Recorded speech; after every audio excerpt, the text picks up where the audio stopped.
ತುಮಕೂರಿನ ಮಧುಗಿರಿಯಲ್ಲಿ ಮಾಜಿ ಸಚಿವ ಕೆಎನ್ ರಾಜಣ್ಣ ಅಫೆಕ್ಸ್ ಬ್ಯಾಂಕಿನ ಅಧ್ಯಕ್ಷರಾಗಿ ಬಿಜೆಪಿ ಮುಖಂಡ ಮುಂದುವರಿದ ವಿಚಾರವಾಗಿ ಮಾತನಾಡಿದರು. ಇದೇ ಸಂದರ್ಭದಲ್ಲಿ ಕೆಎನ್ ರಾಜಣ್ಣ ಬಿಜೆಪಿಗೆ ಹೋಗ್ತಾರಾ ಎಂಬ ವಿಚಾರವಾಗಿ ನಾನು ಬಿಜೆಪಿಗೆ ಹೋಗ್ತೇನೆ ಅಂತ ಯಾವನು ಹೇಳಿದ್ದು ಎಂದು ಮಾಗಡಿ ಶಾಸಕ ಬಾಲಕೃಷ್ಣಗೆ ಟಾಂಗ್ ಅನ್ನ ನೀಡಿ ಮಾತನಾಡಿದರು. ಸರ್ಕಾರದಲ್ಲ, ಅಫೆಕ್ಸ್ ಬ್ಯಾಂಕ್ ಅಂತ ಅಂದ್ರೆ ಅದು ಸರ್ಕಾರದಲ್ಲ ಇಲಾಖೆ. ಅಲ್ಲಿ 21 ಜನ ಡೈರೆಕ್ಟರ್ಸ್ ಇರ್ತಾರೆ. ಇಡೀ ರಾಜ್ಯದಲ್ಲೇ ಪ್ರತಿ ಜಿಲ್ಲೆಯಿಂದ ಒಬ್ಬೊಬ್ಬ ಇರ್ತಾರೆ.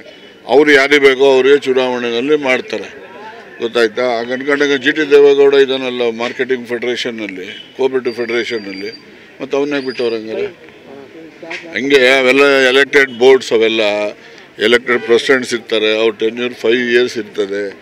ಅದರಿಂದ ಅವರಲ್ಲಿ ಇರ್ತಾರೆ. ಯಾವ ಹೇಳ್ದ ಆಯ್ತಲ್ಲ, ಹೇಳಿದೆಲ್ಲ ಕೇಳಿಸ್ಕೊಳ್ಳಿಲ್ಲ.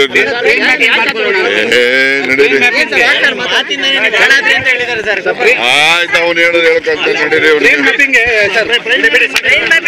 ಆಯ್ತು, ಅವನು ಮಾಡಿಸ್ಕೊಂಡು ಹೇಳಿ, ಆಮೇಲೆ ನೋಡೋಣ. ಚಾಲುಕ್ಯ ನ್ಯೂಸ್, ಜನರಿಗೋಸ್ಕರ.